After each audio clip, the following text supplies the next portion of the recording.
Alors, je vous mets en ligne une vidéo tournée en début 2025 avec mon ami Tom. Je l'ai légèrement retouchée. Ce jour-là, il y avait beaucoup de vent et je n'avais pas de micro externe, donc le son était un peu juste.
Salut Guy, alors voilà, je suis malade, C'est ça, exactement. alors là nous sommes sur un pont romain. Exactement. Et tu m'as dit que c'était un petit peu ambigu. Oui, alors on l'appelle le pont romain parce qu'il y a eu. Les Romains sont passés par ici à l'époque. On pense que le pont il est peut-être plus récent. D'accord. Donc voilà. Il y a eu une présence à l'époque romaine, mais peut-être que le pont est plus récent. Bon, là, en tout cas c'est super joueur. Donc Et là, on est au-dessus du quai, Vif, donc entre la frontière, entre la France et la Savoie.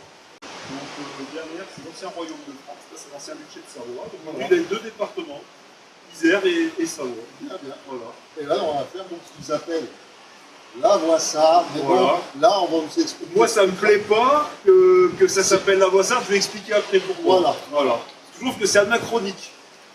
Ça correspond pas à la date. Mais bon, on va expliquer ça juste après. Restez, écoutez, on va vous expliquer pourquoi moi ça me plaît pas. Allez, c'est parti. Voilà. A tout de suite. On y va. Ouais.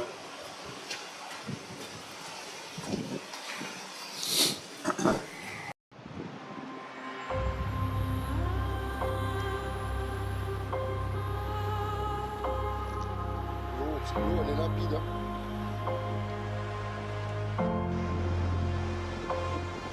L'eau qui est vive. Regarde cette falaise comme elle est belle.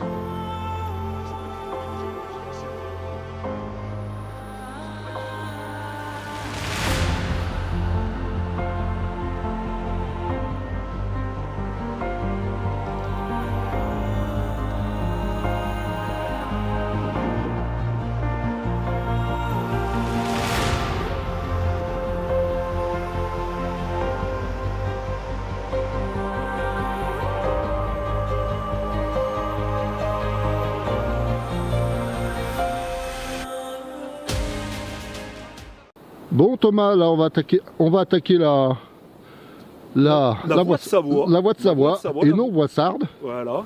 Moi, Et je là l'appellerais la voie Charles-Emmanuel II de Savoie, qui est selon moi le terme le plus adapté. D'accord. Voilà, puisque c'est ce duc de Savoie qui l'a réalisé. Mhm. Et à ce moment-là, eh bien, la Savoie n'avait pas encore obtenu la Sardaigne. Donc c'est pour ça que je pense que c'est important de resituer les choses dans le contexte historique dès le départ, pour pas dire d'erreur. Donc on va avoir accès à la rampe là. C'est ça. Donc on est sur la commune de... il y a deux communes, il y a Saint-Christophe-la-Grotte et Saint-Christophe-sur-Guiers, qui sont des communes limitrophes entre l'Isère et la Savoie. Et donc là c'était l'entrée de la Savoie, du duché de Savoie. Et donc un travail colossal qui a été réalisé à la fin du XVIIe siècle. Voilà. Bon, bah on va aller attaquer tout ça. Ouais. Allez, c'est parti. Alors là, on est devant le panneau indicatif. Hein. Voilà, il y a la grotte, elle est ici. La grotte, elle va être là. D'accord. Il y a même deux grottes. Ouais. On va voir. On va voir. On va voir lesquelles qu'on peut visiter. Allez, c'est parti, on va grimper. On a déjà fait ça. Ouais, c'est déjà pas mal. Voilà, on a déjà fait cette partie-là. On a fait toute cette Ok. partie-là. Allez, on est parti. Allez, go, c'est parti, let's go. Là, les murs sont impressionnants. Hein. Ouais. Alors, c'est un travail colossal qui a été fait. Fin du XVIIe siècle, 1675, il me semble. Vous voyez les panneaux explicatifs, regardez Ouais. ça. Allez, on va grimper. Là, c'est magnifique. Hein. Regarde ça un peu. Oh, ce travail. Impressionnant. Impressionnant. Un travail titanesque. Bah, on va continuer à monter. On va emprunter la voie Sarde maintenant. Enfin, excuse-moi. La voie Oh. Charles-Emmanuel II de Savoie. Voilà, Charles-Emmanuel II de Savoie. Ça sera très bien comme ça. Voilà la rampe d'accès à la voie Charles-Emmanuel II. Hein, c'est impressionnant. De Savoie, roi de Chypre. On aurait pu l'appeler la voie chypriote alors. Exactement, on aurait pu l'appeler la voie chypriote, puisque là il n'y aurait pas d'anachronisme. On va se faire des ennemis. Bah, je vais expliquer ça petit à petit. Il y a du vent. Alors, qu'est-ce que c'est que toutes ces bornes qui sont contre le mur? D'après Alors, toi? Bonne question. Est-ce que c'est des soutiens? C'est des bornes de soutènement, je pense, ouais, tout à fait. D'accord. Ouais. Par contre, on va être beaucoup embêté, c'est avec le vent. Il y a un peu de vent aujourd'hui, tout à fait, tout à fait. Alors là, si ça ne te dérange pas, on va reparler un petit peu de l'histoire de la Savoie. Ouais, Je sais pas bien si sûr, tu as envie vas-y, un peu vas-y. pour constituer le contexte. Vas-y. C'est important de savoir qui a réalisé ça, d'où il vient et quelle est l'origine en fait. Donc, en fait, l'histoire des Alpes, elle est très riche. L'histoire des Alpes, ici, il y a eu des gens déjà à la préhistoire, il y a eu les Romains, il y a eu beaucoup de monde. Et souvent, ce qu'on a déjà expliqué, ce qu'on oublie, c'est que dès le Xe siècle, eh bien, dans les Alpes, il y a eu une présence musulmane. De 887 à 975, présence politique, présence militaire, présence économique. Et la dernière fois, j'avais parlé de Hugues d'Arles, qui était roi d'Italie, qui avait combattu les musulmans en 931, puis qui en 942, il a passé un accord de paix avec eux, les autorisant à rester dans les montagnes. D'accord. On avance un peu dans le temps, on est en 994. En 994, on est 6 ans avant l'an 1000. Et donc il y a un concile, dans la ville d'Ans. Alors un concile c'est quoi? C'est des évêques, un archevêque qui se réunissent pour parler un petit peu des projets pour l'église. Donc on est en 994 à Ans, au nord de Lyon. Et donc parmi ces évêques qui sont présents, on a un évêque qui s'appelle Évrard ou Ébrard. Et ça apparaît dans le texte comme Mauritane, Civitatis Episcopus. D'accord. Alors d'où il vient ce Évrard?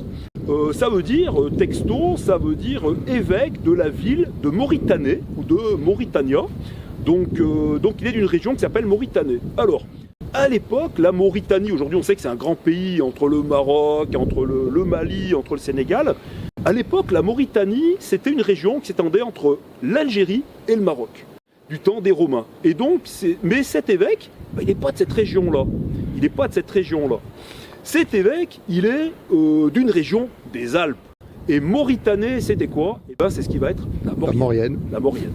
Donc, on voit que le nom viendrait de la présence kabyle, je vais avancer le terme, kabyle, au Xe siècle, puisqu'on a déjà parlé des Haït-Frausen qui auraient fondé le Fraxinetum, le Fraxinet, et donc on est sur cette présence-là.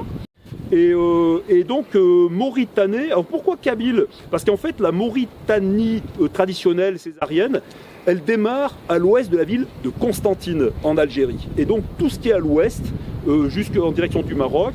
Et donc on a une région de la Kabylie avec différentes villes, avec Borj Araji, Beida Borj, Borj Zemoura. Et on retrouve ces termes à des endroits en Savoie, près du château de Chantemerle, on a Bjorge. Et aujourd'hui, comment on peut dire qu'il y a une présence musulmane aussi? C'est tout ce qui est les recherches en ébénisterie. On a des coffres traditionnels en Savoie avec des rosaces, sculptées ou des étoiles. Et on trouve la même chose dans l'ébéniste kabyle, dans cette région à l'ouest de Constantine. D'où une présence qui a pu être présente et qui s'est transmise de génération en génération. Sur cette histoire-là, je renvoie les gens à des livres, tous les ouvrages de monsieur Philippe Sénac, qui a écrit sur les musulmans, les sarrasins en Gaule, un grand historien qui a étudié cette question-là. Et puis donc dans cette vallée de Mauritanie, de la Maurienne, va apparaître un homme au destin hors du commun. Il est nommé dans les textes Uberti. Uberti, on le trouve aussi nommé Umberto, et donc il va avoir un destin hors du commun, puisqu'il va être à l'origine d'une dynastie, d'une lignée, d'où cette voie, dont l'un de ses descendants va réaliser cette voie. Et donc Uberto, pour ceux qui connaissent un peu l'histoire de Savoie, c'est Humbert Ier au Blanchemin. Voilà. Dont le cénotaphe, c'est pas sa tombe, mais le cénotaphe est devant la cathédrale de Saint-Jean-de-Maurienne. Et donc c'est le premier comte de Maurienne. Voilà ce qu'on peut dire pour démarrer. On ignore son origine. On ne sait pas de quelle origine il était. Il y a des recherches qui sont en cours. Est-ce qu'il était issu de la lignée des Bosonides? Est-ce que même certains pourraient dire est-ce qu'il est descendant des Sarrasins? Ça, on n'en sait rien. On n'a aucune. On ne sait pas à l'heure actuelle. Il y a des travaux en cours, il y a des recherches sur l'origine de Umberto, qui va être donc le comte de Maurienne. Voilà. Eh bien, merci pour toutes ces premières précisions. Et on va avancer un petit peu. Comme une frise chronologique, cette voie. Et petit à petit, on va en dire d'autres. Allez, c'est parti. Voilà. Là, on va marcher un petit peu maintenant. On va avancer le chemin parce que c'est joli, hein. C'est magnifique. Je parle beaucoup, mais j'aime bien situer les choses dans leur contexte. C'est important. Allez, on continue. Voilà. Ben là, on arrive au niveau de certaines grottes. Déjà, les premières. Par contre, elles sont pas accessibles. On va s'approcher de la glacière à droite. D'accord. On va s'approcher. Par contre, il y a beaucoup de vent. J'espère que les gens vont entendre.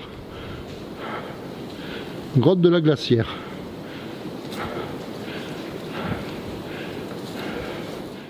C'est un site qui est protégé pour la conservation des chauves-souris. Alors là, on va s'approcher. On peut pas rentrer, vous voyez, c'est protégé. Et là, tu m'as dit que c'était un site pour protéger les chauves-souris. Exactement, ouais. Donc nous, on ne peut pas rentrer, donc c'est très tôt en fer. Mais les chauves-souris, elles peuvent sortir. Ouais. Quand elles sortent la nuit, elles passent entre les ormeaux. Ouais. Donc c'est pour qu'elles viennent dormir à cet endroit-là. Ouais, ouais. La journée, elles doivent dormir quand elles sortent. Oh oui, c'est la nuit qu'elles sortent. Ah, c'est sympa. Ouais, ouais. C'est vraiment sympa.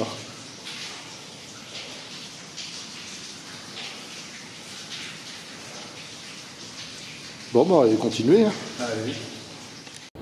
Ah, c'est magnifique là. Désolé pour le vent. C'est impressionnant. Là, je fais attention, je mets les pieds, je filme en même temps, donc. Et donc même les escaliers, là, ils datent de cette époque-là. Ils ont été réhabilités, je pense, depuis. Mais ils datent de la fin du XVIIe siècle. Alors là, c'est le départ des grottes ou les arrivées? Ça va être les arrivées, ça. Enfin, je sais pas. Les deux. Le départ et il y a un monument, là. Le monument, donc... à la mémoire de Charles-Emmanuel II de Savoie, qui a été l'instigateur de la réalisation de cette rampe, réalisée par les Savoyards, les Savoisiens. Mmh. Et donc pas par les Sardes. Alors là, c'est impressionnant. Hein. Impressionnant. On va rentrer dans les gorges après. Là, vous avez l'entrée des grottes, mais elles sont fermées, hein, c'est payant. À cette époque, c'est fermé. Donc, on est devant le duc de Savoie. Donc sur le monument, on peut voir que c'est écrit Savo-Diae Dux, donc il était duc de Savoie. Pedem Princeps, donc prince du Piémont. Et Chypri Rex, roi de Chypre. Donc lors de la réalisation de cette voie, la Savoie n'avait pas encore obtenu l'île de Sardaigne. On est autour de 1675, dans ces années-là, on est fin 17e siècle, et donc c'est seulement en 1718 que les États de Savoie vont obtenir la Sardaigne. Donc le fait d'appeler cet endroit la voie sarde est selon moi un petit peu inapproprié, puisqu'il y a un problème d'anachronisme, puisqu'elle a été réalisée bien avant que la Savoie obtienne la Sardaigne. Et puis par rapport au fait qu'ensuite le duc de Savoie est devenu roi de Sardaigne en 1718, on pourrait dire aussi la voie chypriote, puisque à ce moment-là il était roi de Chypre. Mais bon, voilà. Donc les historiens vont quand même retenir le fait sarde, étant donné que le titre roi de Sardaigne est quelque chose d'important. Voilà ce que l'on peut dire. Pour faire le lien par rapport à tout à l'heure, histoire que le comté de Savoie, il y a eu au fil du temps des gens très importants. On a eu le comte de Savoie Amédée VI, le comte vert. Il y a eu une représentation de lui dans la chapelle des Espagnols à Firenze et à Florence, qui est la plus authentique, une représentation d'un comte de Savoie qui est très authentique, réalisée par un peintre de l'époque qui était contemporain. On voit qu'il a le teint mat, on voit qu'il est très bronzé. Donc, est-ce qu'il avait des origines sarrasines? Je ne sais pas. Je crois que sa maman était d'origine grecque. Ensuite, on a un grand comte de Savoie qui va devenir duc de Savoie. On est en 1416. En 2016, c'était les 600 ans donc du passage du comté de Savoie en duché de Savoie. C'est Amédée VIII. Voilà. Donc, il y a eu beaucoup de comtes, de ducs qu'on appelait Amé ou Amédée VIII. À ce moment-là, la Savoie va s'étendre de la Suisse jusqu'à la mer Méditerranée. Donc on a un vaste territoire. Là encore, c'est très surprenant. On a des représentations d'Amédée VIII où il porte un turban sur la tête, où il porte une robe longue de type camis et il porte une longue barbe, un petit peu comme les Arabes de cette époque. On est à l'époque la civilisation nasride en Andalousie, avec le célèbre monument d'Espagne, le plus connu, qui est l'Alhambra de Grenade. Amédée VIII était un duc chrétien, un duc catholique, il a même été antipape. Donc on ne peut pas dire qu'il était musulman, mais avait-il des origines? Dans tous les cas, c'est très troublant de voir certaines représentations d'Amédée VIII sous ces traits-là. Pour revenir à l'endroit où on se trouve, on est donc à l'époque de Charles-Emmanuel II, voilà, donc Charles-Emmanuel II de Savoie, et donc qui était donc, comme je l'ai dit, duc de Savoie, chef des États de Savoie. Et on va continuer d'avancer un petit peu, et donc la Sardaigne devient à la Savoie en 1718. Je lis mes notes parce qu'à des fois il y a des choses que j'oublie, je vous prie de m'excuser. Donc je vais quand même repérer ce que j'ai noté. Donc c'est sous le Victor Amédée II de Savoie et non plus sous Charles-Emmanuel II. C'est Victor Amédée II de Savoie qui va obtenir la Sardaigne et donc il va devenir roi de Sardaigne. Et à ce moment-là, eh bien, la Savoie va ne cesser de grandir jusqu'à 1860 où là la Savoie est séparée en deux. Toute la Savoie de l'Ouest va être récupérée par Napoléon III. Donc le duché de Savoie est pris par Napoléon III qui va couper le duché de Savoie en deux avec la Savoie qui va faire 73 et la Haute-Savoie 74. Il va récupérer le comté de Nice aussi qui appartenait aux États de Savoie et donc ils vont faire le département des Alpes-Maritimes. Et toute la Savoie de l'Est, eh bien, petit à petit, le roi va fédérer l'Italie et ça va devenir donc le royaume d'Italie jusqu'en 1945 si je ne me trompe pas. Voilà, pour situer en gros l'histoire de la Savoie. Bien. Par contre, on s'excuse pour le vent. Hein. Ça, on fait avec les aléas comme on dirait, du direct. Quoi, voilà. On est en pleine nature, on est en montagne. Donc et il n'y a qu'aujourd'hui qu'il annonce du beau. Donc, voilà, donc il fait beau mais il y a du vent. Excusez-nous pour le bruit de fond avec le vent. On va continuer. Allez, c'est parti, let's go, suivez-nous. Alors on sait que les Romains, ils sont venus par ici. Cet endroit, il est connu depuis l'époque préhistorique. Hein. Il y a eu la présence aussi des Romains qui sont passés par là. Il y a eu la présence aussi, on a dit Sarrasine. D'ailleurs, les musulmans auraient réalisé des voies en montagne du côté de Valménier. Il y a un chemin qui s'appelle le chemin des Allobroges et des Sarrasins. Oui. C'est au-dessus de Valménier, 1800 mètres. Enfin, maintenant, c'est une station de ski. Et on pense que avant l'an 1000, eh bien, les montagnards, les Allobroges, la population d'ici, et les musulmans auraient retapé une voie romaine ensemble. D'accord. C'est pour ça que ça s'appelle la voie des Allobroges et des Sarrasins. Là, nous sommes arrivés donc à l'entrée de la grotte. Tout à l'heure, ce que j'ai filmé, c'était la sortie. Ah! Il y a quelqu'un là-haut. Regardez ces canyons, c'est incroyable. Incroyable, c'est trop beau. Alors regardez un peu l'entrée à l'entrée de la grotte, il y a comment dire, une digue pour qui vient protéger le sentier de l'eau, quoi. Ça. Ça devait couler à l'époque. L'eau était concentrée ici sur la gauche. Voilà. Et puis les gens montaient du côté droit. Et là vous avez l'entrée de la grotte. Alors qui est fermée actuellement parce qu'ils refont, je crois, le système d'éclairage. Peut-être. Il y avait un panneau à l'entrée et je crois qu'ils vont tout refaire à neuf, je crois, le système d'éclairage. Alors, bon, un cadeau, c'est de l'eau, il n'y a pas de problème. Bah écoute, ça fait plaisir de se retrouver ici ensemble. C'est super. C'est magnifique. Moi, il y a une réflexion qui me venait là en montant. Bah, je trouve que c'est un travail de titan qui a été fait. Quand on voit les blocs, la taille des blocs pour cette digue là, tu vois, qui protège la voie. D'un côté il y a l'eau, de l'autre côté il y a les hommes qui montent, les hommes et les femmes, et les enfants qui montaient là dans le temps. Et puis ces blocs énormes. Ça me donne juste envie de faire un petit rappel sur l'histoire de la maison de Savoie. Que la maison de Savoie a été à l'avant-garde de beaucoup de travaux comme ça titanesques ou de travaux importants. Pour mémoire, j'avais fait une vidéo sur la porte de Barreau où j'ai parlé un petit peu de Fort Barreau. Et peu de gens savent qu'en fait, la commune de Barreau, qui aujourd'hui se trouve dans l'Isère, à côté de Montcharrat, eh bien le Fort Barreau, eh bien, ça a été une conception savoyarde du temps de Charles-Emmanuel Ier. Là, on est sur le travail de Charles-Emmanuel II.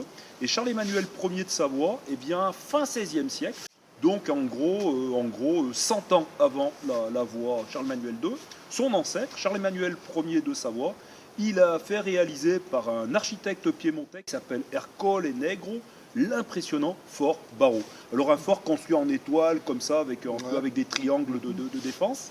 Et des décennies plus tard, Vauban va le visiter, il va voir ça, il va être impressionné et il va s'en inspirer. C'est-à-dire qu'en fait, on a beaucoup retenu dans l'histoire de France l'histoire de Vauban. Mais ce que l'on ne dit pas, c'est que c'est la maison de Savoie qui a conçu le premier, le fort Barreau, et qui va inspirer Vauban. Et je fais un lien avec ensuite une époque plus récente, le début du 19e siècle, les années 1820. Eh bien, les forts de l'Essaillon ont fait des vidéos, le fort Charles-Félix, etc. Tout ça pour dire qu'en fait, la maison de Savoie, elle a fait des travaux titanesques.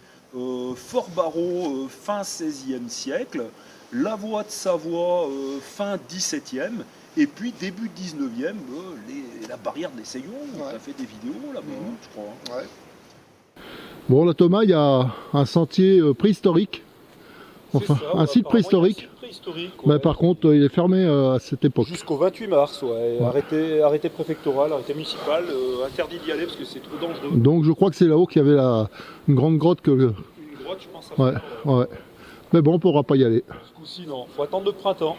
On verra au printemps, peut-être qu'on reviendra. Hein. On verra, Allez, on va... Voilà. Ouais. Puis même s'il y a des gens qui veulent y aller, l'hiver c'est fermé cet endroit. Voilà. Moi, c'est trop dangereux, les chutes de pierre, on en a vu tomber un peu tout à l'heure. Et quand on était sur les bords du Guer tout à l'heure, un gros plouf énorme, ouais. Elle devait être grosse. Allez, on continue. Ouais. Allez, go.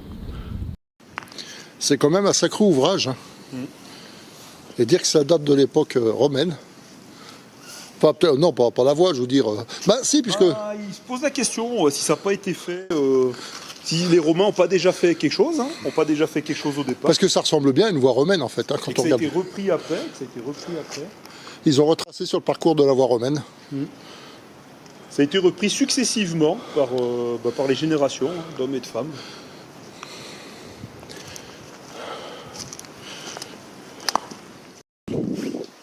Là, t'as vu un peu comme c'est bien. C'est tout naturel, tout ça, ces excavations-là. incroyable. Alors, apparemment, ça daterait de la période préhistorique, cette érosion naturelle. Alors il y a pas mal d'abris sous roche. Je pense que ça devait servir à l'ère préhistorique hein, comme protection pour les premiers hommes. Et il y en a pas mal hein, dans le coin. Incroyable. Incroyable. Trop beau ce sentier. Alors cet arbre là, fracassé. Alors est-ce qu'il a cassé à cause du vent ou est-ce que c'est la foudre? Peut-être la foudre. Hein. Moi je pense que ce serait plutôt le vent parce que c'est pas noirci. À un endroit. À un endroit, c'est l'intérieur, ouais. Ouais. Donc ça peut être la foudre. C'est impressionnant. Et t'as vu tous les arbres avec toute cette mousse, donc il y a un taux autour des branches. Un taux d'humidité ici incroyable. C'est beau, hein. Ouais. Et le vent. Là, on est dans la grotte de Saint-Christophe.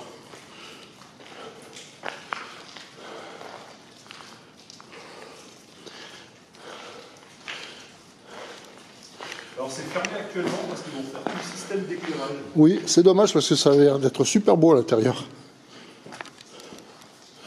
Montant du projet, 314 000 €. Ah ouais. Pour faire l'éclairage des Et grottes. soi-disant que c'est... J'ai un collègue qui m'a dit que c'est trop beau devant. C'est vraiment une grotte. Ah ouais, je sais pas si vous voyez. Je sais pas si vous voyez. Mais bon, on pourra pas rentrer dedans malheureusement. C'était dans mes projets, ben non. Ici, on protège les chauves-souris. Sur les terres de Mandrin. Mon repère, le passage. Nous sommes dans la grotte de Saint-Christophe.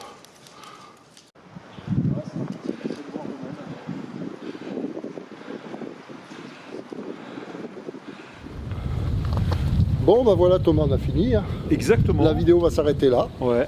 Ah, donc on n'a pas pu faire les grottes préhistoriques en haut. Hein. L'accès est fermé pour l'hiver. Des pierres qui tombent. Il y a des pierres qui tombent là. Il faut vraiment faire attention l'hiver. D'ailleurs, ils le disent bien, l'hiver, la promenade est déconseillée. Voilà, les grottes préhistoriques ne sont pas autorisées. Voilà. Et on a appris qu'il y avait une présence humaine depuis 15 000 ans. Atelier de silex. Voilà. Voilà, dans ce coin-là. Sinon, en tout cas, merci pour toutes tes explications. Avec génial, plaisir, c'est toujours un plaisir. Voilà. C'est toujours un plaisir de se retrouver pour les vidéos. Et puis j'espère que cette vidéo vous aura bien plu. Voilà. Comme on a parlé un peu de l'histoire de la Savoie, je voudrais juste citer quelqu'un qui a fait une frise chronologique de tous les comtes et les ducs de Savoie. C'est monsieur Claude Dufour. Claude Dufour de la chaîne YouTube Savoué, Savoie, Savoie et le site internet Savoie Live.